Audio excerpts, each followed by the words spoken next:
আলেমে দ্বীন শাইখুল হাদিস হযরত মাওলানা ইয়াহইয়া মাহমুদ সাহেব, শাইখুল হাদিস হযরত মাওলানা ইয়াহইয়া মাহমুদ সাহেব এ পর্যায়ে আমাদের সামনে তার মূল্যবান তাকরীর পেশ করবেন, নসিহত পেশ করবেন। আমরা হৃদয়ের কান দিয়ে শুনবো এবং আমলের নিয়তে শুনবো ইনশাআল্লাহ। আমি হযরত মাওলানা শাইখুল হাদিস ইয়াহইয়া মাহমুদ সাহেবকে তার মূল্যবান বয়ান পেশ করার জন্য বিনীতভাবে অনুরোধ করছি।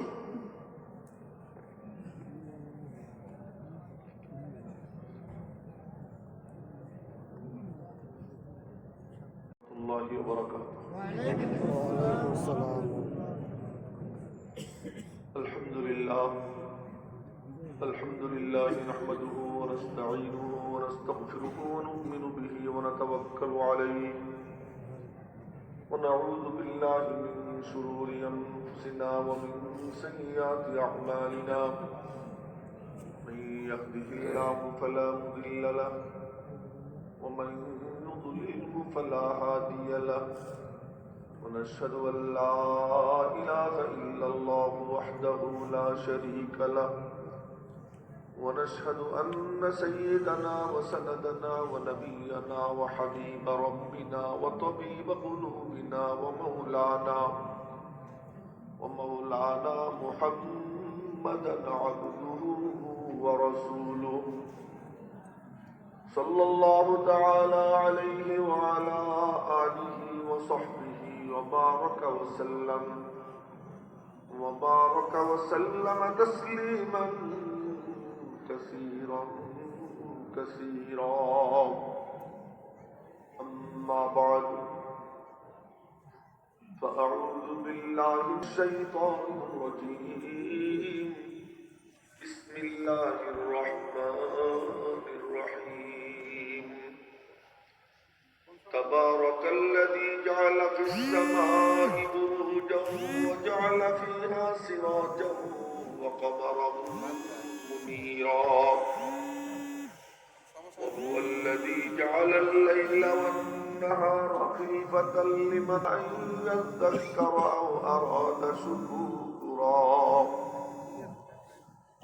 وعباد الرحمن الذين يمشون على الأرض هونا وإذا خاطبهم الجاهلون قالوا سلاما. والذين يبيتون لربهم سجدا وقياما. والذين يقولون ربنا اصرف عنا جهنم إن عذابها غراما إنها ساءت مستقرا ومقاما.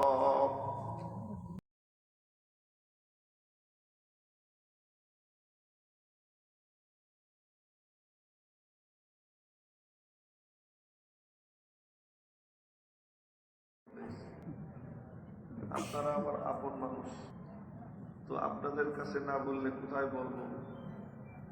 আজ আমি সকালে নাস্তা ঠিক মতো খেতে পারিনি, পেট খারাপ। দুপুরেও খাবার ঠিক মতো খেতে পারিনি, একেবারে না খেয়েই থাকছি, পেট খারাপ। জুমার খুতবাও দেয়নি, নামাজও পড়াইনি, শুধু মিম্বরে বসে কিছু কথা বলছি। নামাজের পরে শুনলাম যে আমার নাকি 3টার সময় কাশপুর ব্রিজের পাশে বয়ান আছে, আমার মনে ছিল না। ওদের কাছে মাপ চাইলাম, মাপ করলো না, ওখানেও চাইতো। এই অবস্থা। এরপরেও পড়ি করে আপনাদের কাছে আসছি। তো লম্বা বয়ান করবো তা না, শুধুমাত্র হাজিরা দেওয়া। আপনাদের সাথে দেখা হইল, আর এক দৃশ্য দেখলাম। কি দৃশ্য দেখলাম? যে কিছু হাফেজে কোরআনের মাথায় পাগড়ি পরানো হলো, কিছু আলেমে দ্বীনের মাথায় পাগড়ি পরানো হলো, কিছু মুফতিদের মাথায় পাগড়ি পরানো হলো। মুফতি যখন কোন ফতোয়ায় দস্তখত করে তো মুহাদ্দিসিনে কেরাম বলেন, বুজুর্গানে দিন বলেন, ইউওয়াক্কিউ আনিল্লাহ, মুফতির দস্তখত মানে আল্লাহর পক্ষ থেকে সে দস্তখত করে। এমন কিছু দ্বীনের স্তম্ভ, তাদের মাথায় যে মর্যাদার পাগড়ি পরানো হলো, এই মনোরম দৃশ্য সৌভাগ্য আমি অর্জন করলাম, আপনারাও দেখলেন। এই দৃশ্য দেখার যে একটা বরকত, সেই বরকত কি আল্লাহ পাক সিস্টেম করে দিয়ে রাখছে।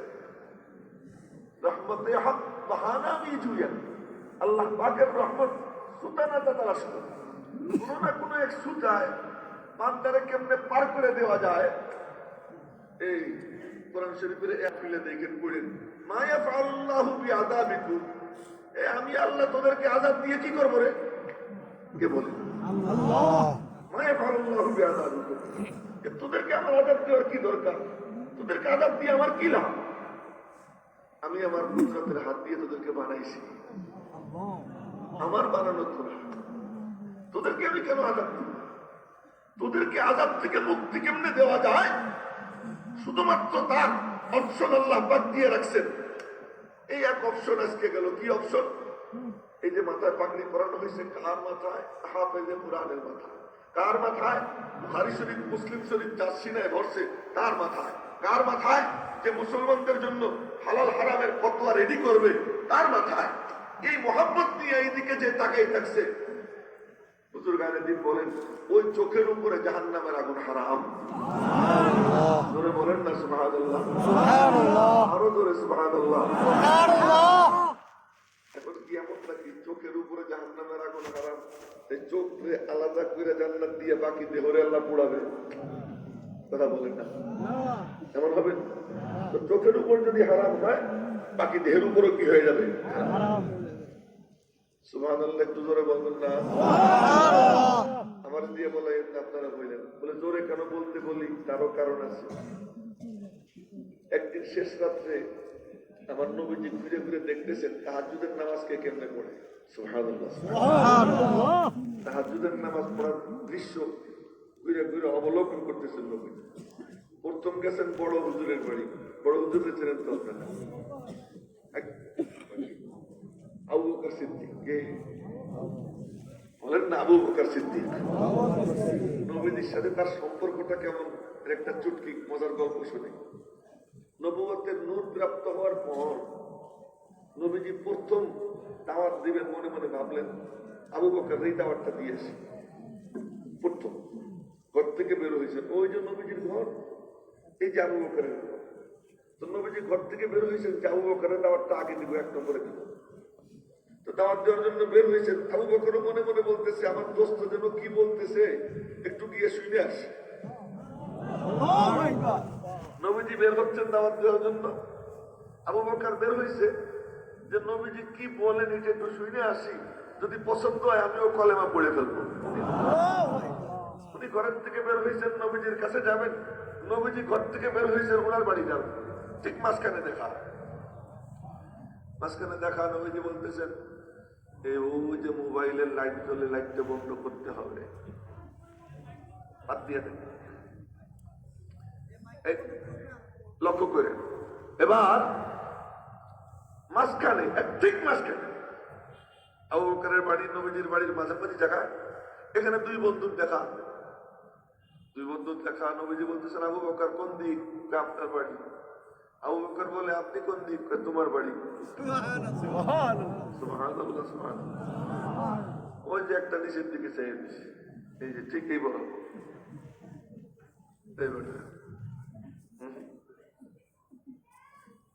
চোখ থাকবে এইদিকে, মেম্বারের দিকে, মাঝখানে দেখা। আবু বকর কি জন্য যাচ্ছিলাম? কিছু প্রশ্ন ছিল, প্রশ্নগুলো করে একটু ক্লিয়ার হইতে চাচ্ছিলাম। তো আবু বকর বলে, আপনি কি জন্য? আমি তো তোমার দাওয়াত দিতে যাচ্ছিলাম। আচ্ছা। তো নবীজি বললেন, আবু বকর প্রশ্ন করবা, বাড়ি যেতে চাইছিলাম, আমি তো এসে গেছি, করো প্রশ্ন করো। আবু বকর নবীজির চেহারার দিকে তাকাই রয়েছে। তাকাই থেকে কয়েক সেকেন্ড পরেই বলে, আশহাদু আল্লা ইলাহা ইল্লাল্লাহ ওয়া আশহাদু আন্নাকা রাসূলুল্লাহ। নবীজি বললেন, আবু বকর প্রশ্ন করবো না। কেন দরকার নাই? কেন দরকার নাই? কায়ে কায়ে তু জবাবে হর সওয়াল, আইলে কায়ে তু জবাবে হর সওয়াল, মুশকিল আজ তু হল শওয়াত বে কিল কাল। আরে তোমার সাক্ষাৎ সব সমস্যার সমাধান। প্রশ্ন মনের মধ্যে অনেক ছিল, কিন্তু নুরানি চেহারার দিকে তাকানোর পর আমার মাওলা আমার অন্তরের সব সংশয় সন্দেহ দূর করে দিলকে নুরানি বানিয়ে দিছে। আবু বকরের সাথে সম্পর্ক, আবু বকরের সাথে নবীর সম্পর্ক নিসবতে ইত্তেহাদি বলতেছি, কথা এসে গেল মনে রেখে। নবীজির কলবে ওহী নাজিল হইত, এই জন্য কলবে নবীকে বলে মাহবাতে ওহী, ওহী নাজিল হওয়ার জায়গা। আর আবু বকরের কলবকে বলা হয় মাজমায়ে ওহী, নবীজির কলবে যা নাজিল হইতো আবু বকরের সিনায় গিয়ে জন্মে যেত। সুবহানাল্লাহ সুবহানাল্লাহ সুবহানাল্লাহ। দুই বন্ধু এমন, সুবহানাল্লাহ, এমন। এই মাদ্রাসার ভিতরেও কোনো কথাবার্তা হবে না, আওয়াজ বন্ধ। এমনি আমার গলা ভাঙ্গা, শরীর প্রচন্ড খারাপ, এই পায়ের আওয়াজও যেন আমার কানে না আসে, সব থেমে যাবে একদম একেবারে। তো বলতেছিলাম দুই বন্ধুর সম্পর্ক এমন যে নবীজি এর কেউ একটা প্রশ্ন করতেছে, তো নবীজি যা জবাব দেন, নবীজির অবসরে আবু বকরকে গিয়ে প্রশ্ন করে, আবু বকর একই জবাব দেয়।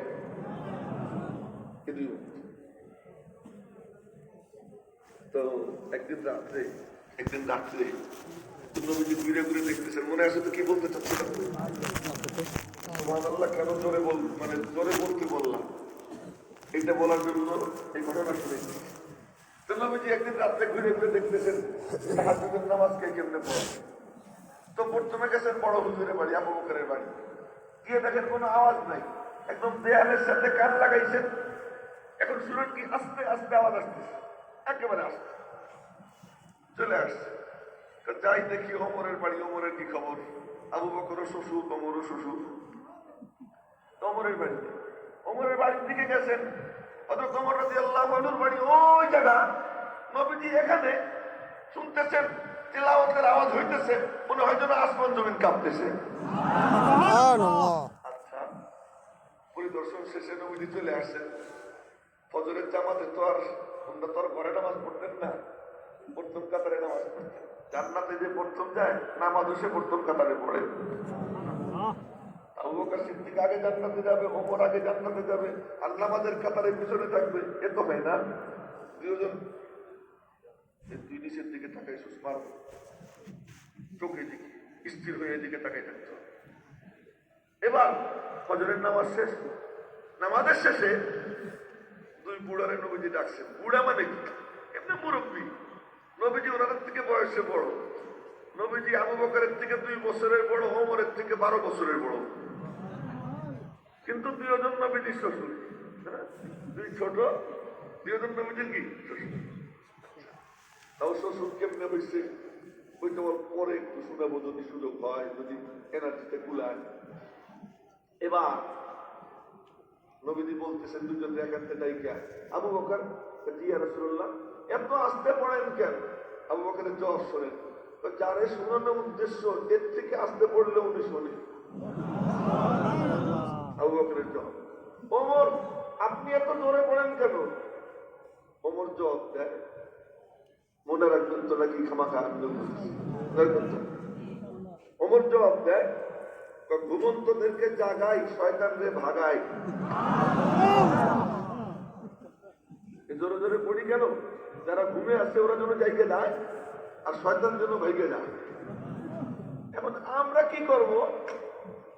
আস্তে বলবো না জোরে বলবো?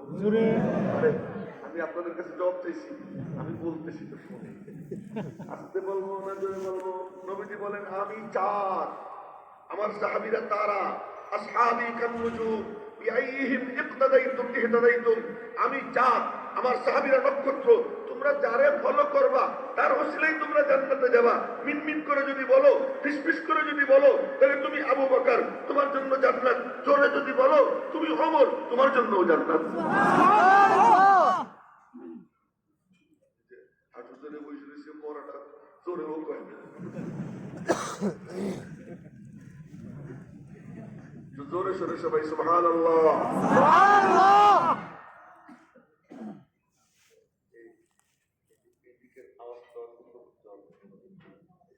আমার কথা আপনারা কেউ কিছু করেন আর কেউ কিছু করেন, আমি বলতেছি আচ্ছা, এবার আমরা কি করবো? আবু বকররে মানবো না ওমররে মানবো? এবার শুনেন, বর্তমানে কি মোড়ে মোড়ে শয়তান আছে না নাই? নাস্তিক আছে না নাই? মান্দর টান্দর আছে না নাই? এই মান্দর গুলোর তাড়াইতে হবে কি হবে না? তাড়াবো কি দিয়ে? পিস্তল দিয়া? রিভলভার দিয়া? ও পিস্তল কয়টা জোগাড় করবা? অনেক কিছু দিয়ে দেখেন, হয়তো আওয়ামী লীগও থাকতে পারে, বিএনপিও থাকতে পারে। আওয়ামী লীগ, বিএনপি, তাদের ছাত্র দল, ছাত্রলীগ, তাদের যুব দল, যুবলীগ, এদের কাছে যে অস্ত্র শস্ত্র আছে, লাঠি সোটা আছে, হকি স্টিক আছে, আর গোপনে যে সমস্ত অস্ত্র লুকানো আছে, মাদ্রাসায় অস্ত্র তালাশ করে, অথচ পায় না। পায় কি? এই দেখা যায় কি কুরবানি ছুরি পায়, কুরবানি ছুরি পায়। কিন্তু যেখানে পাওয়া যায় ওখানে তালাশ করে না, ওখানে তো অস্ত্রে ভরা। আমরা যদি সিদ্ধান্ত নেই, আমরা টুপিওয়ালারা, মোল্লারা, আমরাও কি করবো? অস্ত্র শস্ত্র কিছু জোগাড় করবো। আমাদের তো ওদের কাছাকাছি যাইতে কমপক্ষে 50 বছর লাগবে। একদিনে তো ওরা অনেক আগাই যাবে, ওরা কি বসে থাকবে? আমরা অস্ত্র তলাশ করে করবোটা কি? আমাদের তো ওই অস্ত্র দরকার নেই। আমাদের কি দরকার? তুমি জোরে বলো সুবহানাল্লাহ। আচ্ছা, আপনাদেরকে জিজ্ঞেস করি, গৌর গোবিন্দের আস্তানাতে শাহজালাল আলী ইয়ামানি ভাঙছিল, পাথর মাইরা না আল্লাহু আকবার বললেন? সেই আল্লাহু আকবার আমরা বলি কি বলি না? ওখানে গৌর গোবিন্দের আস্তানা ভাঙিয়ে দেয়, আর আমার আল্লাহু আকবারের পাতাও নড়ে না। ঘটনা কি? রাহ গায়া উসমে আদাব রূহ বেলালি না রহি, ফলসফা রাহ গায়া মগর তলকিন গজালি না রহি। আদানের সুর আছে, বেলালের ইখলাস নাই, ওয়াজের হুঙ্কার আছে, কিন্তু সিনার মধ্যে নূর নাই, পাওয়ার নাই, পাওয়ারলেস। শুধু শব্দ আছে, শুধু হুঙ্কার আছে, চিৎকার আছে, কিন্তু পাওয়ার নাই। আমি তেলাওয়াত করলাম কয়েক আয়াত, গল্প মনে পড়ে গেল, বেশ লম্বা তেলাওয়াত করছি না? ওই যে ইউডনের পিঠা বলতে বসে বসে খাওয়া খেয়ে নিষেধ, একটু ওই অন্য জগতে চলে যাবে, সম্পূর্ণ নিষেধ। এটা দিনই চলছে রাতবের খেলা। দেখেন, আমরাও বয়ান শুনি, সাহাবীরাও বয়ান শুনি, আমরা যা বলি নবীজির কথাগুলোই বলি, আর তো কিছু বলি না। সেই কথাই তো আপনারা শোনেন, এরপরেও এত ব্যস্ত কেন?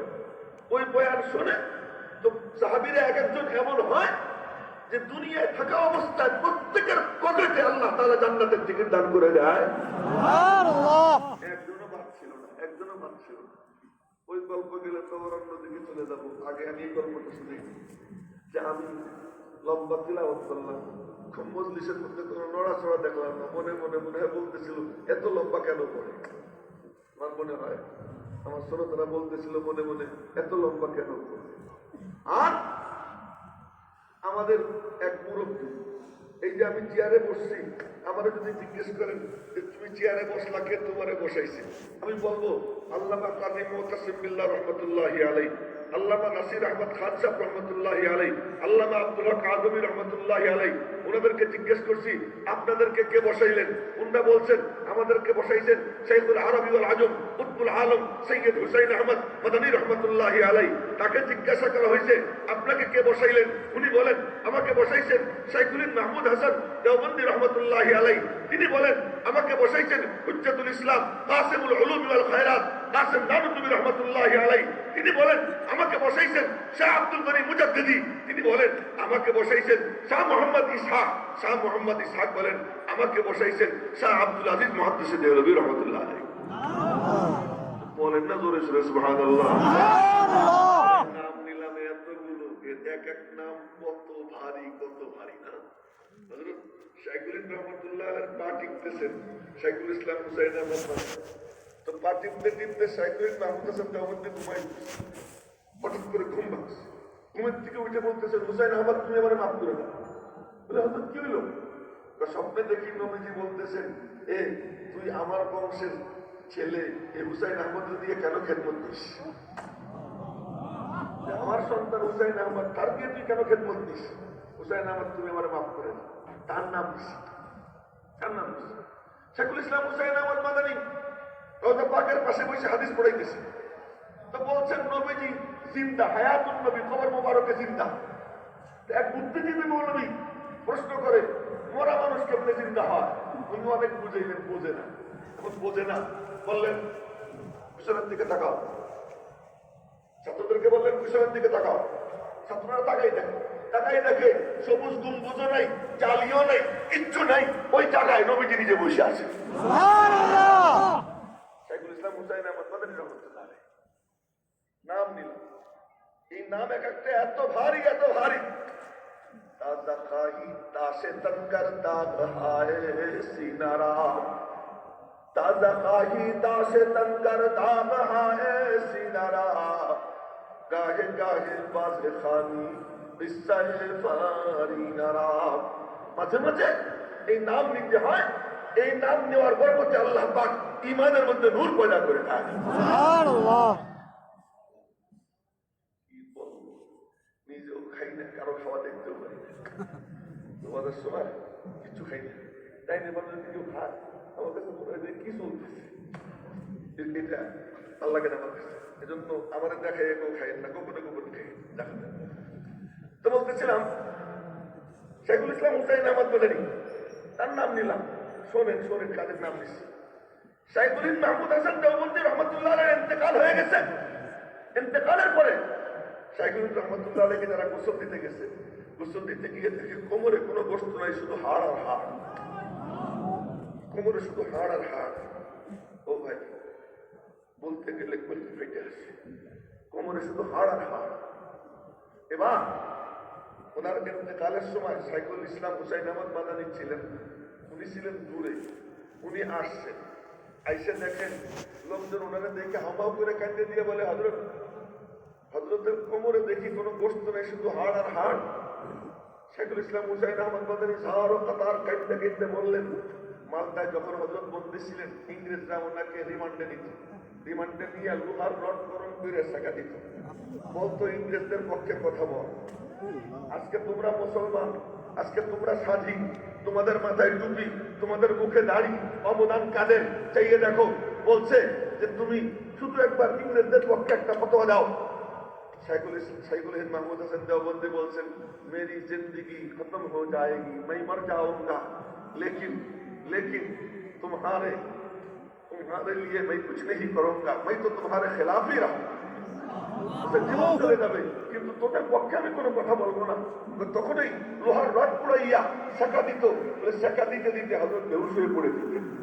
এরপরে আমারে বলতেছেন একদিন, হুসাইন আহমদ, আমার এই গোপন কথা কারো কাছে বলিস না।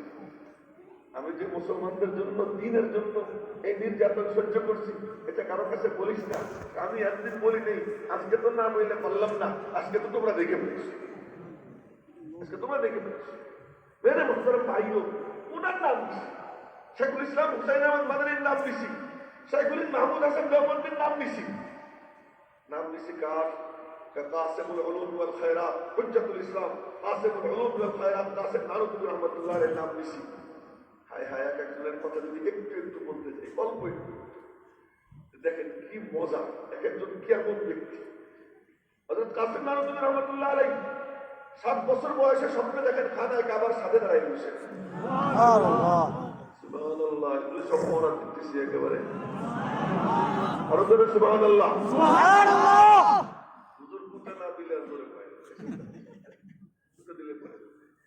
খানায় কাবার সাথে দাঁড়ায় বসে, স্বচ্ছ পানি আসতেছে, ওনার এই হাতের 10 আঙ্গুল দিয়ে স্বচ্ছ পানির ঝর্ণা চালু হয়ে গেছে। সুবহানাল্লাহ। চতুর্দিকে ছড়াই দিতেছে। উস্তাদের কাছে স্বপ্ন বলছেন, উস্তাদ বললেন, আরে বাবা, আল্লাহ তোর দ্বারা দ্বীনের এমন খেদমত দিবে যার আলো সারা দুনিয়া ছড়িয়ে পড়বে। সুবহানাল্লাহ। এরপরে যখন দারুল উলুম দেওবন্দের ভিত্তি রাখলেন, তালিম গাছ তলায় এক উস্তাদ মোল্লা মাহমুদ, এক ছাত্র মাহমুদ হাসান দেওবন্দি, এই দিয়ে যখন মাদ্রাসার ভিত্তি রাখলেন, ভিত্তি রাখার পরে উস্তাদ বললেন, বাবা তুই না স্বপ্নে দেখছিলি, এই যে তোর স্বপ্নের ব্যাখ্যা, এই তো স্বপ্নের ব্যাখ্যা।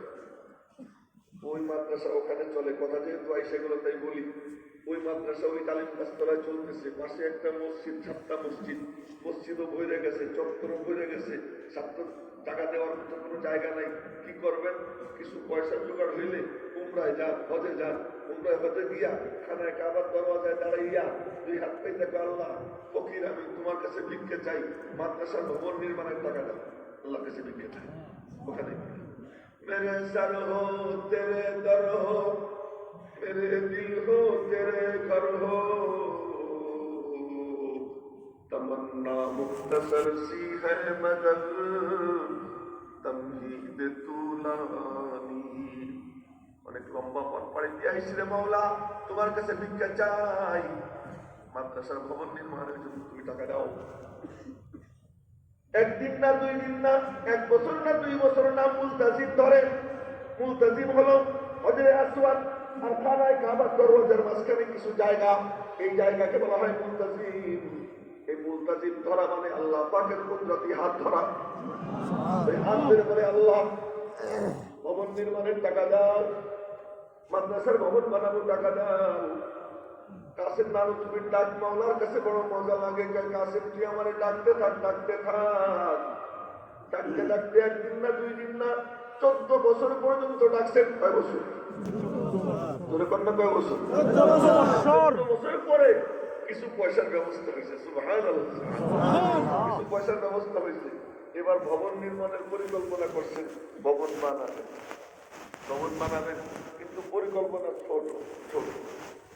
মোহতামিম ছিলেন শাহ রফিউদ্দিন রহমাতুল্লাহ আলাইহি। একদিন ফজরের নামাজ পড়ে বলতেছেন, হযরত জি তুই কি ভবন বড় বানাইতে হবে? কেন? চলেন দেখি, আমি এখনো দেখিনি। এবার নিয়ে গেছে সামনে করে বুজুর্গদেরকে, কাছের মানুষ নিয়ে গিয়ে দেখে লাঠির দাগ পড়ে গেছে। লাঠির দাগ, কোন লাঠির দাগ? ভবন বানাবেন, ছোট ভবন বানাইতেছেন, পরিকল্পনা করছেন। নবীজি লাঠি নিয়ে আসছিলেন, রাত্রে আমাকে সাথে নিয়ে নিজে লাঠি দিয়ে দাগ দিয়ে বলে গেছেন যে এই যে আমি নকশা আইকে দিয়ে গেলাম, কাসেমকে বলবা এই নকশার উপরে ভবন নির্মাণ করতে।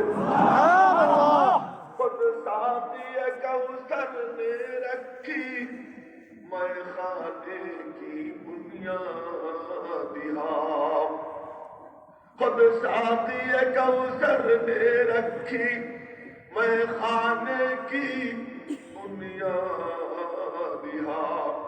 तारीख मुरत्तब करती है, तारीख मुरत्तब करती है दीवानों की रौधा बिहार। এজন্য বলি সাবধান হয়ে যাও। এই প্রতিষ্ঠান এমন প্রতিষ্ঠান, যে প্রতিষ্ঠানের নকশা তো জাহানের বাদশা নিজে এঁকে দিয়ে যায়। পাহাড়ের সঙ্গে যদি বকরি কুতাকুতি করে, বকরির পা ভেঙে যায়, পাহাড়ের কিচ্ছু হয় না। এই দারুল উলুম দেওবন্দের সিলসিলাতে সমস্ত মাদ্রাসা, এই মাদ্রাসার সঙ্গে যে কুতাকুতি করবা, তার দাঁত ভাঙবে, তার ঠ্যাং ভাঙবে, তার হাত ভাঙবে, সে ধ্বংস হবে, মাদ্রাসার কোনো ক্ষতি হবে না। প্রতিষ্ঠান এমন প্রতিষ্ঠান, যে প্রতিষ্ঠানের নকশা এঁকে দিয়ে গেছেন জনাবে মুহাম্মদুর রাসূলুল্লাহ সাল্লাল্লাহু আলাইহি ওয়াসাল্লাম। তো বলতেছিলাম, এই যে একটা নিচের দিকে চাইছে, নিচের দিকে কারো চোখ সবাই কার নাম নিছি? কাসেম নাম। শোনেন মজার ঘটনা। মসজিদে নামাজ পড়তেছেন, নবাব সবাই সে টাকার বস্তা নিয়ে ওনারে হাতিয়ে দেবে, কাঁচা টাকা ওনারে হাতিয়ে দেবে। তুমি আমাদের সালাম করেছেন, আমরা তো বড় লোক দেখলে সালাম আলাইকুম সাহেব কেমন আছেন, একদম সব কাম নামাজ পরে পড়বো, আগে তো পাইছি তোর পকেট থেকে কিছু বসেই রাখি। কাসেম নানু রহমতুল্লাহ আলাইহি নামাজ পড়তে দেখছেন যে পয়সাওয়ালা আইসে, নওয়াব সাহেব সালাম ফিরে দেখছেন যে পিছনে বসা, আবার নামাজে নিয়ে করছেন, লম্বা নামাজ। সালাম ফিরে এসে দেখেন যে এখনো যায় নাই, যে আবার নিয়ে করছে। ও বসে থাকতে থাকতে শেষ পর্যন্ত মনে মনে কয় যে আমি না গেলে ওর নামাজ শেষ হবে, আমি না গেলে ওর নামাজ শেষ হবে। ও ভাই, উলাইকা আবাই ফাজিনি বিমিসলিহিম, উলাইকা আবাই ফাজিনি বিমিসলিহিম ইযা জামাআতনা ইয়া জারিরুল মাজামিউ। ইন্দ্রা আমাদের রুহানি আব্বা, ইন্দ্রা আমাদের পূর্বসূরি। দেখেন তো কেমন তো নামাজ পড়তে পড়তে পরে নব দেখে কিনা আমি না গেলে নামাজ শেষ করবে। ওই বস্তা নিয়ে নেওয়ার সময় চিন্তা করছে তো কিছু দিয়ে যায়, কোথায় দিবে? ওনার জুতার ফাঁকের মধ্যে টাকা ঢুকে নিয়ে গেছে, জুতার ফাঁকে। তো উনি নামাজ সালাম করে দেখেন যে না এটা নাই, তো মসজিদ থেকে বের হয়েছে, বের হয়ে জুতা পায়ে দিতে গেছেন, এখন দেখেন যে ঠ্যাক জুতায় ঢোকে না। তো মুসকি মুসকি হাসি দিয়ে আমি দেখাইতেছি এখানে কোরআন শরীফ রাখছে আল্লাহ, তো কোরআন শরীফ অন্যদিকে উপরে। তো উনি জুতারে 2 আঙ্গুল এরকম ধরে ঝাড়ছে, হাত দিয়ে ধরে ঝাড়ছে, ঝাড়ে টাকা ফেলেছে আর বলতেছেন आओ देखो दुनिया कैसे कदम चूमती है, আসো আসো দেখো দুনিয়া কেমনে পদচুম্বন করে। একটা টাকাও ধরলেন না, ঝাড়ে বললেন তোরা ভাগ করে নিয়ে যা। এ কাছে নাম কাদের নাম দিচ্ছেন, কয়েকজনের নাম নিলাম। শাহ ইসহাক রহমাতুল্লাহ আলাইহি হাদিস পড়াইতেন, বড় বড় আলেমদেরকে, বড় বড় আলেমদেরকে হাদিস পড়াইতেন। এক মৌলানা যেমন এই হুজুরও তো পড়তে পারে, আমিও পড়তে পারি। আমার কাছে বাড়িতে এক ছাত্র পড়ছে, সেদিন বললো সিলেটে, সে 4 বছর মুদাররিসি করে পরে এসে আমার কাছে পড়ছে। সেদিন শুনলাম এক বুড়া মৌলানা, আমার থেকেও বুড়া, তো পড়ে গেছে আমার কাছে। তো বুড়া বুড়া মৌলানারা পড়তো। এক মৌলানা বিবাহিত, বিবির সাথে মিলামিশা করছে, কিন্তু মিলামিশা করার পরে গোসল করার কথা মনে নেই।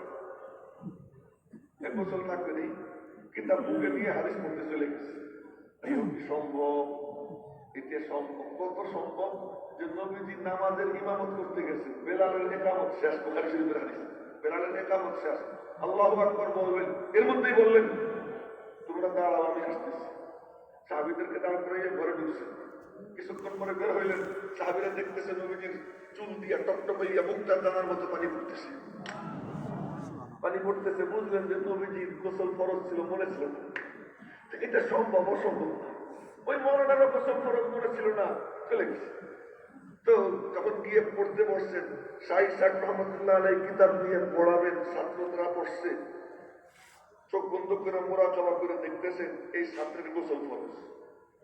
এখন উনি বলতে পারতেন ডাক দিয়ে এদিকে আয়, কানে কানে বলতে পারতেন যাত্রী গোসল করে আয়, কিন্তু উনি দেখলেন যে আমি যদি কানে কানে বলি, অন্য ছাত্ররা জিজ্ঞেস করে হুজুর তোরে কি বললো, ওই বেচারা ইজ্জত সম্মান যাবে। উনি সাথে সাথে বললেন কি, চলো মেয়েরা প্রতিদিনই তো পড়ি, আজকে আমরা একটু যমুনায় সাঁতার কাটবো। বলেন না ধরে সরে আল্লাহু আকবার, আজকে আমরা যমুনায় সবাই সাঁতার কাটবো। উস্তাদ শাগরেদদেরকে নিয়ে সকালবেলা সাঁতার কাটলেন, ওর গোসল হয়ে গেল, ওর গোসল হয়ে গেল। একজনের ইজ্জত বাঁচানোর জন্য, একজনের ইজ্জত বাঁচানোর জন্য সব ছাত্রদেরকে নিয়ে গোসল করছে। গোসল শেষ করে বললেন যে আপনি তো থোড়া ওয়াক্ত বাকি হয়, চলো কুছ পড়লে, এখনো তো কিছু সময় বাকি আছে, একটু পড়ে নেই। ওই ছাত্র বুঝলো যে উস্তাদজি আমার ইজ্জত বাঁচানোর জন্য সকালবেলা গোসল করছে। আমি বলতেছিলাম শাহ আব্দুল আলিম মুহাদ্দিস দেহলভীর কথা বলার জন্য বলছিলাম, ও ভাই যে আমি লম্বা তিলাওয়াত করলাম, তাই না? এই কথা বলতে গিয়ে বলছিলাম আমি লম্বা তিলাওয়াত করলাম, কিন্তু কই কারো মধ্যে নড়াচড়া দেখলাম না। আর আমাদের রুহানি আব্বা শাহ আব্দুল আলিম মুহাদ্দিস দেহলভী রহমাতুল্লাহ আলাইহি একদিন কোরআনে কারীমের এক আয়াতের অর্ধেক তিলাওয়াত করছিলেন। কত মুড়া মুরাকাবা করে তাকে সুদা তাজা ঘুমানো যাবে না। কোরআনে কারীমের এক আয়াতের অর্ধেক তিলাওয়াত করেছে, তাও কখন লক্ষ্য করে এক পাত্রী এসে বলে কি, শাহ আপনাদের এই যে দেখলেন একটু আগে যে বিল্ডিং বানাবো, ডেন্না রড 2 টন, মোতাবাল্লি সব 2 টন, বিভিন্ন নামে হলো 10 বস্তা সিমেন্ট, তাই না? তাই দেখেছি। আমি তখন বললাম যে মোতাবাল্লি এরকম মানে জালেম কেন, নিজে তো 2 টন দেয়, জান্নাতের বড় বাড়ি দেয়, বউরে মাত্র 10 বস্তা সিমেন্ট দেয় কেন? মেয়েকে বলতেছে থাকলে পরে বলবো, পরে ধরবো ইনশাআল্লাহ। এই যে চাইতেছি, আমরা চাই, আমরা হাত পাতি মাদ্রাসার জন্য, মসজিদের জন্য। একবার এক পাত্রী এসে শাহ আব্দুল আলিম মুহাদ্দিস দেহলভী বলে কি, যে তোমাদের মসজিদও দুর্বল, মাদ্রাসাও দুর্বল, কিছু করতে হইলে ভিক্ষা করা লাগে, তোমাদের কোরআন শরীফও দুর্বল। কিন্তু আমরা শক্তিশালী, আমাদের গির্জা শক্তিশালী, আমাদের বাইবেল শক্তিশালী, আমাদের এরকম হাত পাতা লাগে না। যদি বলতে পারে শাহ আব্দুল আজিজ মুহাদ্দিস দেহলভী গায়রাতে ঈমানিয়ে ধাক্কা লাগছে, কি আমার আল্লাহর কালামকে দুর্বল বললি, চল তোদের কোন গির্জা শক্তিশালী আমারে দেখা। তো বলছে যে ওই গির্জা শক্তিশালী, তো চল আমি যাব। এবার গির্জার কাছে উনি গেছেন, গির্জার কাছে গেছেন, ওনার পিছিয়ে পিছিয়ে শত শত মুসলমান, পাদ্রির পিছনে শত শত খ্রিস্টান। ওই গির্জার সামনে দাঁড়াইয়ে বললেন, দেখ আমার মালিকের কালামের পাওয়ার দেখ।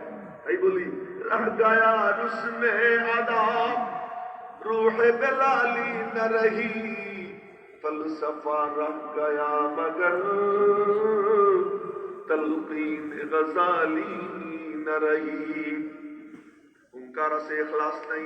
শাহ আব্দুল আজিজ মুহাদ্দিস দেহলভী ওই গির্জার সামনে দাঁড়াইয়া কোরআনে কারীমের সূরা হাসরের এক আয়াতের অংশ বিশেষ তেলাওয়াত করছেন, গির্জার দিকে ইঙ্গিত করে তেলাওয়াত করছেন, লাউ আনজালনা হাযাল কুরআন আলা জাবাল।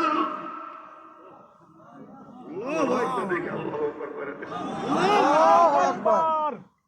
লাউ আনজালনা হাযাল কুরআন আলা জাবাল লারাআইতাহু খাশিআন মুতাসাদ্দিআন মিন খাশিয়াতিল্লাহ। এতটুকু তিলাওয়াত করার সাথে সাথে গির্জার সামনের অংশ ধড়াম করে জমিনের উপর পড়ে গেছে। আল্লাহু আকবার, আল্লাহু আকবার। মুসলমানরা বলা শুরু করছে আল্লাহু আকবার, আর পাদ্রী খ্রিস্টানরা হাউকাও শুরু করছে। শাহ আব্দুল আজিজ মুহাদ্দিস দেহলভী বললেন, আরে থাম, অপেক্ষা কর, আর একবার তিলাওয়াত করব, বাকিটাও জমিনের সঙ্গে মিশে যাবে। আল্লাহু আকবার। ওই যে তিলাওয়াত আমারটাও কি তিলাওয়াত, ও তিলাওয়াত আমার। ও ভাই কি বলবো, আজ আমাদের সুর আছে কিন্তু কি নাই, পাওয়ার নাই। হুঙ্কার আছে, মালিকের সাথে লিঙ্ক নাই, বড় দুঃখের সাথে কথা বলতেছি। আজ আমরা একটু জোরে বলবো আল্লাহু আকবার। দিলের সম্পর্কটা উপরে থাকতে হবে, কি থাকতে হয়? এই সাভারের এক কাহিনী মনে পড়ে গেল। সাভারের কাজী সাহেব, কেউ কোনো তদবিরে গেলে এক পাতায় আছে না কাটা, কাটাওয়ালা পাতা আছে না একটা পাতা, ওই কাটাওয়ালা পাতা দিতে, ওই পাতা খাইলে তার রোগ ভালো হয়ে যেত। তো উনি একদিন নাই, ওনার ছেলে শত শত লোক আসছে তদবির দিতে। উনি চিন্তা করলেন, আব্বা যা দেয় আমিও যাই। ছেলে ওই কাটাওয়ালা পাতা দিচ্ছে। এবার যেই পাতা মুখে দেয় তার জিব্বা কাইতে যায়, জিব্বা কাইতে যায়, সব মুখে রক্ত, সব আইসে বাড়ি ঘেরাও করে দাঁড়াইছে। হাদিস কি হয়েছে? আপনার পোলা দেখেন আমাদের কি করছে। পোলারে ডাকছে, কিন্তু তুই কি করছিস? আপনি যাবেন, আমিও তো তাই দিচ্ছি। গাধা, আমি কি খালি পাতা দেই? আমি তো আরো কিছু দিই, আমি তো পাতার সাথে আরো কিছু দিই। শাহজালাল ইয়ামানি আল্লাহু আকবার বলছেন, গৌর গোবিন্দের আস্তানা ভেঙে পড়ে গেছে। শুধু আল্লাহু আকবার না, আল্লাহু আকবারের সাথে শাহজালাল ইয়ামানির কলবের মধ্যে নূরও ছিল, রূহানিয়ত ছিল। আল্লাহু আকবার বলি, শুধু আল্লাহু আকবারের শব্দই আছে, কিন্তু কি নাই? ওই নূর নাই, ওই রূহানিয়ত নাই। তো চলেন তো একটু গল্প শুনে আসি, যে আমরা যে বয়ান শুনি, খুব মনোযোগ দিয়ে শুনবেন, জোরহাত করে অনুরোধ করতেছি, যে আমরা যে বয়ান শুনি, ঠিক এই বয়ানে এমন মিম্বর, এই মিম্বর নবীজির রেখে যাওয়া মিম্বর। এই মিম্বরে বসে নবীজি বয়ান করতেন, সাহাবা একরাম বয়ান শুনতেন। শুধু বয়ান না, বয়ানের আগে নবীজির তিলাওয়াত শুনতেন। কোরআন শরীফ যখন নাজিল হইতো, নবীজির কলবে আছাড়ে, তো নবীজি কোরআন শরীফ গিলে গিলে খাইতেন, হজম করতেন। হজম করে এরপরে ডাক দিতেন, আয় আমার কাছে আয়, এই কোরআন শরীফ আমার কাছ থেকে তোরা নে। নেওয়ার সময় বলতেন কি, খুদু আননি রুতাবা, তোমরা আইসো আমার কাছ থেকে তাজা তাজা নেও। সুবহানাল্লাহ। সাহাবীরা যাইতেন, যাইয়া নবীজির তিলাওয়াত শুনতেন, আলোচনা শুনতেন, সিনার মুখ খুলে দিয়া আদবের সাথে, আজমতের সাথে, ভক্তি শ্রদ্ধার সাথে দিলের কান দিয়া, দিলের মুখ খুলে দিয়া শুনতেন। শোনার পর কথা হয়েছেটা কি, যে তাদের সিনায় ওই নূর ঢুকার পর এক একজন এমন পর্দা বলছে যে দুনিয়ায় থাকা অবস্থায় প্রত্যেককে আল্লাহ পাক জান্নাতের টিকিট দান করে দিয়েছেন। সুবহানাল্লাহ। তার এক গল্প আপনাদেরকে শুনে, এই গল্পটা শুনে এই কথা শেষ কর। একদিন নবীজি বলতেছেন, মিয়ারা জান্নাতের গেটগুলো যেদিন ওপেন হবে, সেদিন আমার উম্মতের মধ্যে থেকে এক ব্যক্তিরে জান্নাতের 8 গেট থেকে আহ্বান জানাবে, তোমরা তারা চেনো? হাত করে চাই রয়েছে। নবীজি বলেন ওই যে আবু বকরের দেখো, আবু বকরের দিকে তাকাও। সব আবু বকরের দিকে তাকাইছে। আবু বকরের মুখ খুশিতে উজ্জ্বল। নবীজি চোখের কোণা দিয়ে তাকাইছেন, ওমরের কেমন দেখা যায়, দেখেন ওমরের মুখখান কালা। ওমর মনে মনে মনে বলতেছিলেন, আবু বকরও শ্বশুর, আমিও তো শ্বশুর, জান্নাত খালি একজন পেলে আমার কথা কিচ্ছু পায় না, ব্যাপার সেবার কি। নবীজির চেহারা দেখে বুঝে ফেলতেন কার মনের মধ্যে কি, এটা নবীজি বুঝতেন। নবীজি বললেন, স্বপ্নে জান্নাত ঘুরে ঘুরে দেখতেছিলাম, দেখি দুইটা বিল্ডিং খুব চমৎকার, পাশে বসে এক সুন্দরী রমণীয়তা করতেছে। ভাবলাম বাড়িটা কার, একটু জিজ্ঞেস করি। ফেরেশতাদেরকে জিজ্ঞেস করলাম বাড়িটা কার। ফেরেশতারা বলে আপনার খাদেম ওমরের বাড়ি। এবার ওমরের মুখ খুশিতে উজ্জ্বল, চোখে কোণা দিয়ে তাকাইছে, উসমানকে কেমন দেখা যায়। এখানে উসমানের মুখখান কালা। উসমান মনে মনে মনে বলতেছিল, হ্যাঁ খালি শ্বশুরদেরকে দেয়, আমি 2 মাইয়ের জামাই। উসমান কয় মাইয়ের জামাই? এই জন্য উসমানের নাম উসমান জিন নুরাইন, 2 নূরওয়ালা। এখন আমরা মেলা মানুষের নাম দেখি উসমান জিন নুরাইন, এখন 2 নূর কই পাই? উসমানের তো নবীজির 2 মেয়ে ছিল ঘরে, এই কারণে 2 নূরওয়ালা। তুমি কেমনে 2 নূরওয়ালা হবে? কেউ কেউ নাম রাখে উসমান গনি, গনি মানে ধনী, গনি কোন নাম না, গনি মানে ধনী। উসমান কোটি কোটি টাকার মালিক ছিলেন, এজন্য আল্লাহ পাক ওনার নামের রেজিগনেশন গনি লাগাই দিয়েছেন। এদিকে বলে উসমান গনি নাম, ওদিকে কেউ আর 1 টাকা দিয়ে দেয়। নাম কি? উসমান গনি। উসমান গনি কি? উসমান গনি। আচ্ছা দেড় টাকা তুই গনি, তুই ওর টাকা চাচ্ছিস, ধনী আমার টাকা নেই না, নামের কলেরা শুরু হয়ে গেছে, একজন নাম রাখে উসমান। উসমান জিন নুরাইন মনে মনে বলতেছেন, খালি শ্বশুরদেরকে জান্নাতের কথা বলে, আমার কথা কিচ্ছু বলে না, আমি 2 মাইয়ার জামাই। নবীজির চেহারার দিকে তাকাইয়ে দেখলেন, দিকে বললেন, জান্নাতে সব নবীর একজন বন্ধু থাকবে, আমারও একজন বিশেষ বন্ধু থাকবে। ওরে চেননি কে? কে? লিকুল্লি নাবিয়্যিন রাফিকুন ফিল জান্নাহ ওয়া রাফিকি ফিহা উসমান ইবনে আফফান। সব নবীর জান্নাতে একজন দোস্ত থাকবে, আমার দোস্তের নাম হলো উসমান। উসমানের মুখ খুশিতে উজ্জ্বল, তাকাইছেন, আলী দেখে মন দেখা যায়, দেখেন আলীর মুখটা খাওয়া। আলী মনে মনে বলতেছে, ও জামাই, আমিও তো জামাই, আমার কথা কিচ্ছু কয় না কেন? সুবহানাল্লাহ, আমার কথা কিচ্ছু বলে না কেন? আবার আমি কি কম?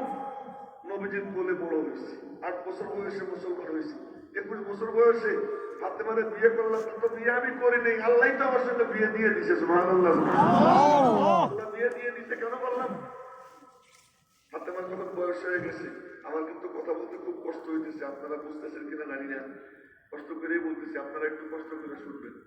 তো ফাতেমার যখন বয়স হয়ে গেছে, আবু বকর সিদ্দিক গিয়ে বলতেছেন, ইয়া রাসূলুল্লাহ, ফাতেমার ব্যাপারে কি চিন্তা করতেছেন? নবীজি কোনো কথা বলেন। হযরত ওমর গিয়ে বলতেছেন, ইয়া রাসূলুল্লাহ, ফাতেমার ব্যাপারে কি চিন্তা ভাবনা? নবীজি কোনো কথা বলেন না। হযরত আব্দুর রহমানের আউফ বললেন, আলী তুই যা। আলী কয়, আমার শরম লাগে। কারে যা না, কার শরম লাগে? হযরত আব্দুর রহমানের আউফ আলীকে ধাক্কা দিয়ে ভিতরে ঢুকে দিচ্ছে। আচ্ছা, ভিতরে ঢুকে দিলে আমি তো নবীজির সামনে চলে গেছে, বলছি আসসালামু আলাইকুম ইয়া রাসূলুল্লাহ। নবীজি সালামের জবাব দিচ্ছেন, আর পিছন দিকে চাইয়ে দাঁড়াইছে। নবীজি বলতেছেন, আলী তুমি কি কিছু বলবা? আলী কোনো কথা কয় না। আলী তুমি কি ফাতেমার ব্যাপারে কিছু বলতে আইছো? বুঝলে কোন সময় আল্লাহু আকবার বলতে সব পড়া দেখে।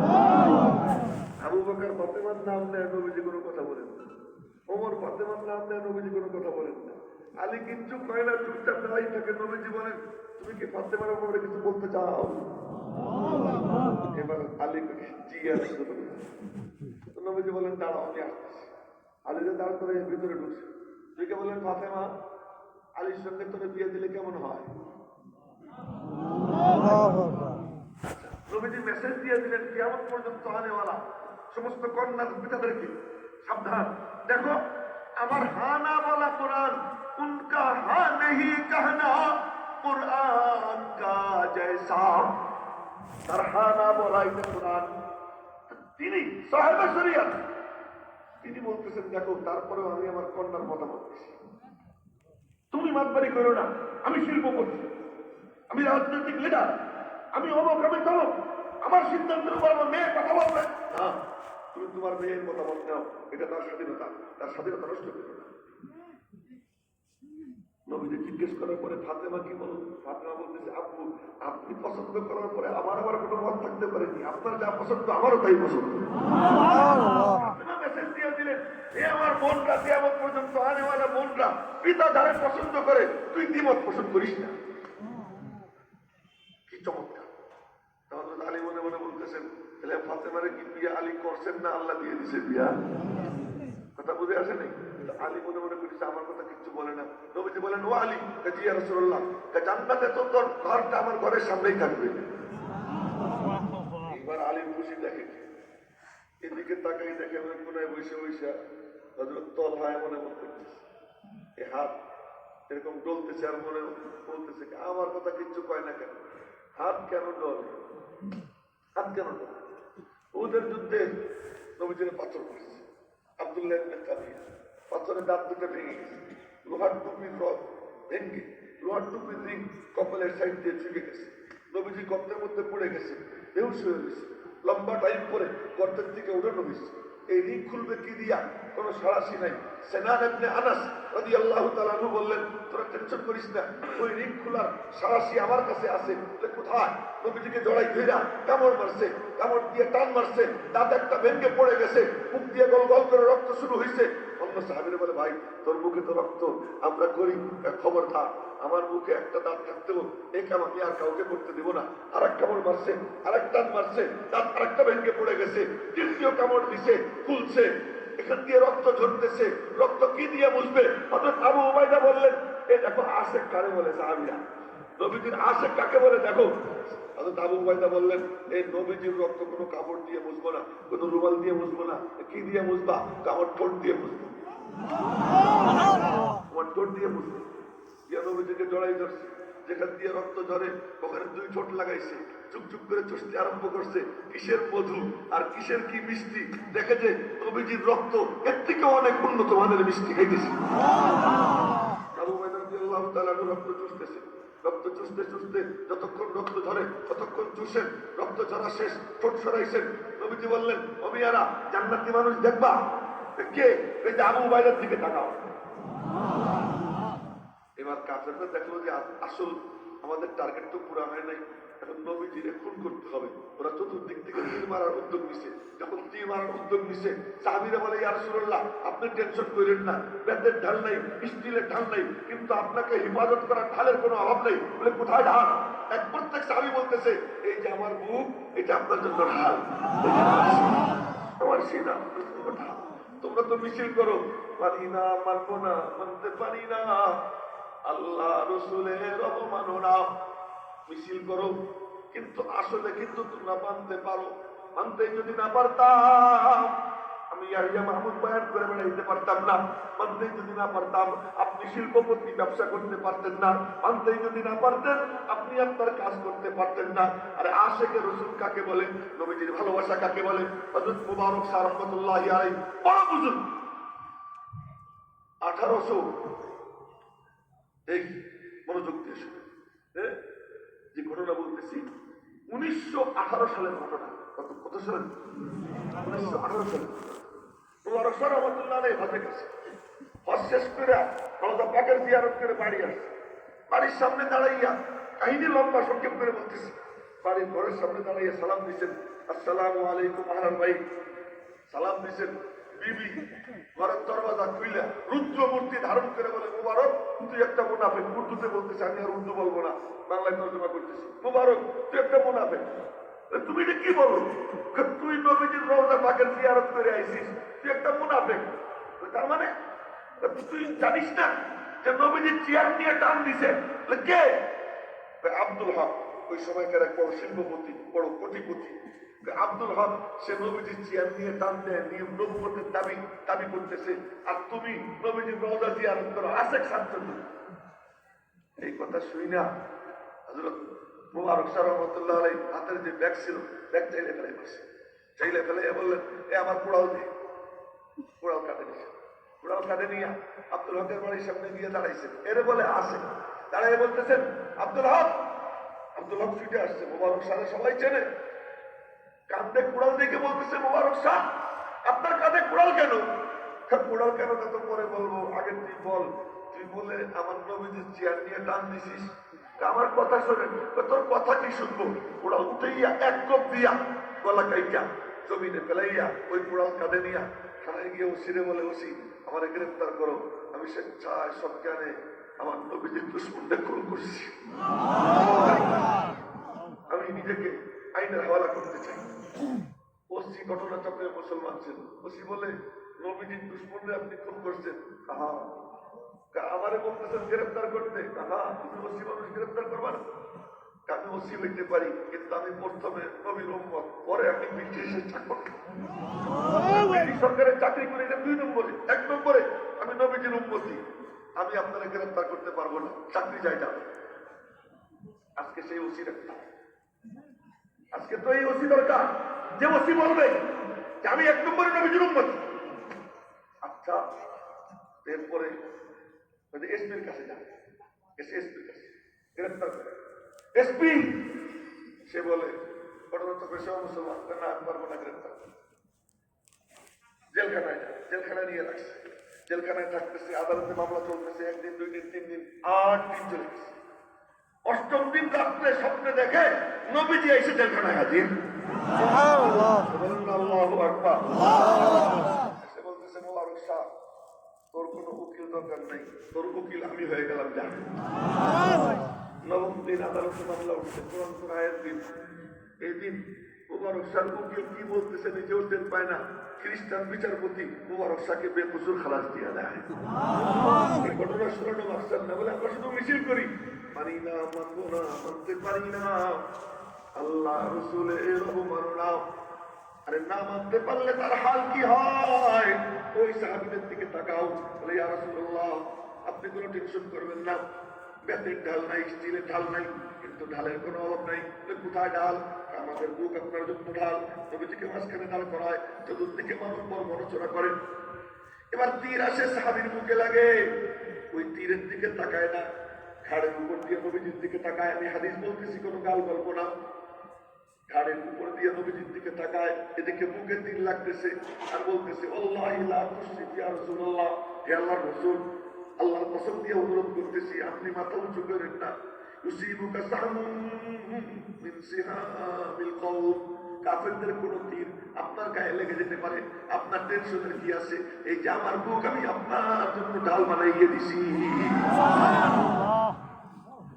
কাফেররা দেখে চতুর্দিক থেকে তীর মারা যায় না, কায়দা করে উপর থেকে তীর মারতে আরম্ভ করছে।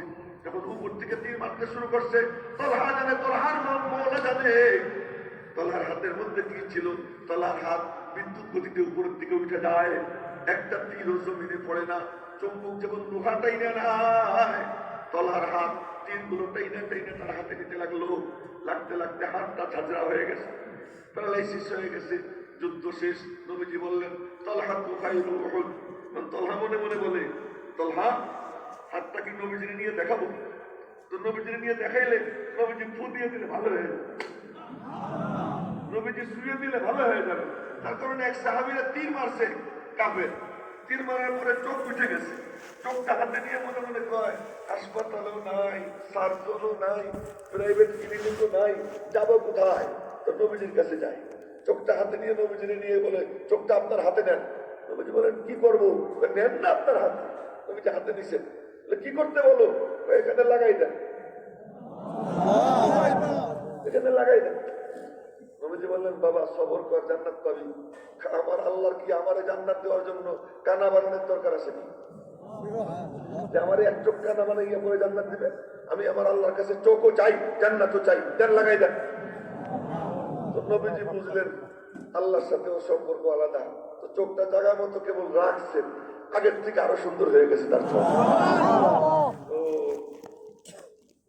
তলহা মনে মনে বলেন, নবী যদি শুয়ে দেন তাহলে ভালো হয়ে যাবে, শোয়াবো না। এক সাহাবীর পা ভেঙে গেছে, এটাও বুখারী শরীফের হাদিস, পা ভেঙে গেছে। তো পা ভেঙে যাওয়ার পরে নবীজির কাছে গিয়ে বলি, ইয়া রাসূলুল্লাহ, কুত্তাটারে মারছি, আবু রাফি, ইহুদি ব্যবসায়ী, কুত্তারে মারছি, কিন্তু নামতে গিয়ে মনে করছিলাম সিঁড়ি শেষ, কিন্তু আরো একটা বাকি ছিল। তো পড়ে গিয়ে পা ভেঙে গেছে, পাগড়ি দিয়ে মারছি, খোড়াই খোড়াই আপনার কাছে আইছি, ঘটনা এই, ওরে মারছি। নবীজি বললেন, কোন পা ভাঙছে বাবা? পাটা লম্বা কর। পা লম্বা করছে। নবীজি রহমতের হাত দিয়ে খালি পাটা এরকম শুয়ে দিয়েছেন, ভাঙ্গা হাত সাথে সাথে জোড়া লেগে গেছে। এখন তলহা মনে মনে বলে, যে নবীজিরে দেখাইলে নবীজি শুয়ে দিলে ভালো হয়ে যাবে, ফু দিলেও ভালো হবে, শোয়াবো না, ফুও দিব না। তলহার মন তলহারে জিজ্ঞেস করে, কেন? হাসরের ময়দানে না আল্লাহর সাথে দেখা হবে, দেখা হবে। তো আমার মালিক আমাকে জিজ্ঞেস করবেন, তলহা তুই আমার মাহবুবের জন্য কি করছিস, দিনের জন্য কি করছিস, আমার কোরআনের জন্য কি করছিস, ইসলামের জন্য কি করছিস? তা আমার মালিক যখন আমাকে জিজ্ঞেস করবে, রাইখে দিলাম হাত খান, লাউনু লাউনু দাম এই যে আমার এই হাত কত বিক্ষত, এই কত বিক্ষত হাত মাওলারে দেখাই বলবো, ওরা এই জায়গা দেখো, তোমার দ্বীনের হেফাজতের জন্য, তোমার মাহবুবের হেফাজতের জন্য, কোরআনের নূরকে জানানোর জন্য আমি আমার হাতকে প্রাণহীন বানাইয়ে নিয়ে আসছি। তলা মনে মনে বলতেছেন, আমার কথা তো কিচ্ছু পায় না। সুবহানাল্লাহ। এই যে বলছিলাম যে হাত কেন ডলে, মনে আছে কি বলছেন?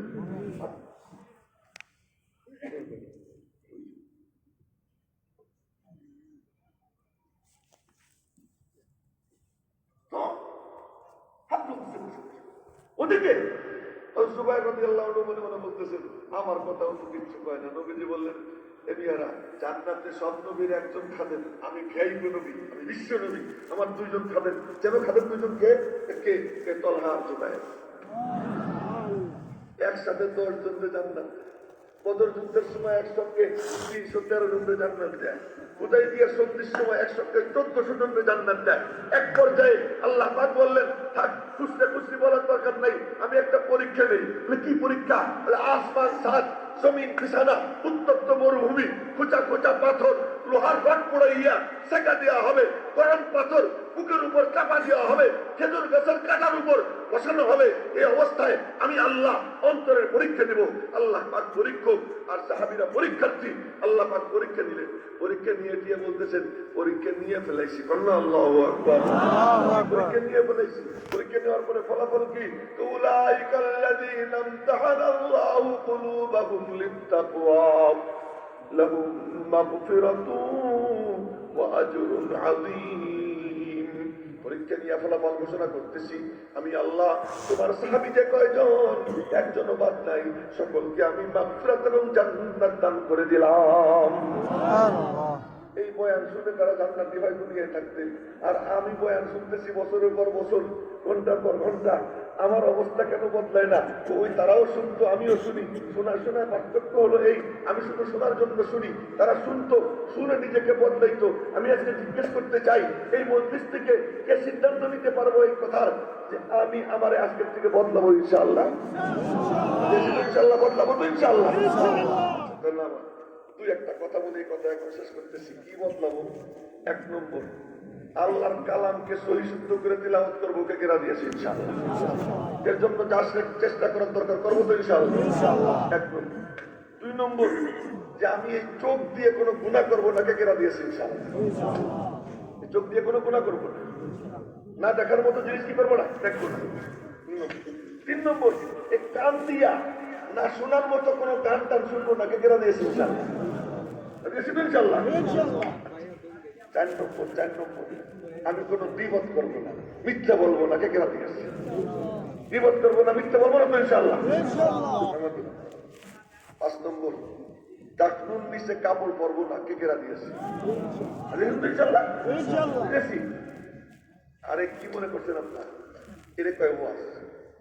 আজকে এখান থেকে এই সিদ্ধান্ত নিয়ে যান, আপনি আপনারা বদলাবেন। ট্রাকে ওঠেন, রাস্তায় ওঠেন, সুন্নত है मेरे पेश नजर कल्ब में अल्लाह। আপনি কেবলমাত্র রাস্তায় ওঠেন, রব্বুল আলামিন আপনার হাত ধরে টাইনে টাইনে জান্নাতের বসে। সুবহানাল্লাহ। কথা আসলে মেলা ছড়াই গেছে, আর বলার মতো এনার্জিও নাই, সামর্থ্য নেই, রাত তো অনেক হয়ে গেছে, আমিও দুর্বল। মাহফিল আজকে প্রথম দিন, আগামীকাল দ্বিতীয় দিন, আগামীকাল হবে লম্বা চওড়া বয়ান, আগামীকাল শুনবেন ইনশাআল্লাহ। তো পরিশেষে আমি বলতে চাই, এই ফিতনার জামানায় যখন নাস্তিক মোর্তাদের আলোর চতুর্দিকে, সেই সময় এই দিনের মশাল জ্বালাই রাখার জন্য খাদেম হিসেবে নিজেকে পেশ করবো, কে কেরা দিয়েছি ইনশাআল্লাহ। দিয়েছেন তো ইনশাআল্লাহ। আল্লাহ হাতগুলো কবুল করেন। তো পদ অভ্যাসটা ছাড়তে পারে না। আমার তো একটা পদ অভ্যাস আছে, আপনারা জানেন। আমার কিচ্ছু কয় নাই, কিছু বলে যে এই করেন সেই করেন, কিন্তু আমি মনে মনে বলি যে নবীজি বলছেন বেলাল তুই চাদর পাত, তো বেলাল যদি চাদর পাততে পারে, বেলালের চাদর কত দামি। বেলাল তো এমন জমিনে দাঁড়িয়ে আল্লাহর সাথে কথা বলছে, বেলাল সেই বেলাল চাদর পাচ্ছে, আর ওই চাদরের মধ্যে দান করার জন্য ওয়াজ করছেন নবীজি। যাও ওয়াজ করছেন কে? নবী।